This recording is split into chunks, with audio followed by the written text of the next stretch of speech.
In this basement, it was all about family life and fun. The clients are big entertainers. They've got kids. Kids have lots of friends.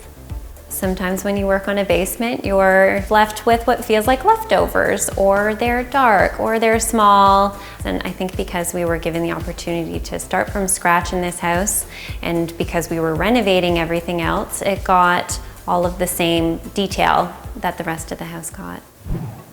I find that sometimes basements can feel a little cold, especially in the winter, so we really layered the rec room up with a plush rug, very cozy sectional, many comfortable pillows. There's an ottoman that you can put your feet up on, and then there's even a little homework table. So if you're too comfortable to move, you can just pull on up to that seat and do your homework, or even eat a box of pizza.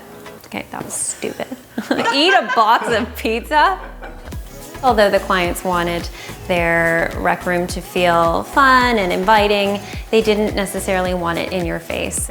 We've got walnut panels throughout the basement that's carried out through into the hallway, and behind that we've got our hidden dartboard, and in the rec room we've got a hidden storage room. Everything looks very clean and consistent, but behind a couple of closed doors there's a few tricks.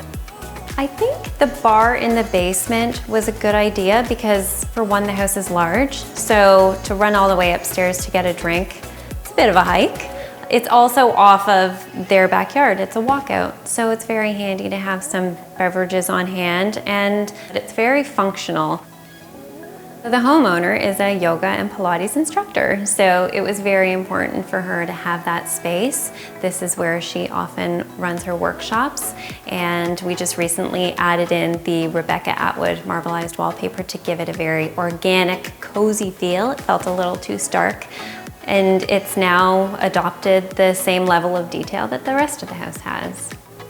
I feel like this rec room really has double duty. In the winter, you can close up the drapes and light the fire and cozy up on the sectional. And in the summer, all of those windows slide into one another and it feels almost like you're outside and you can just walk right out to the backyard. It has a lot of different purposes and they're very happy with the end result.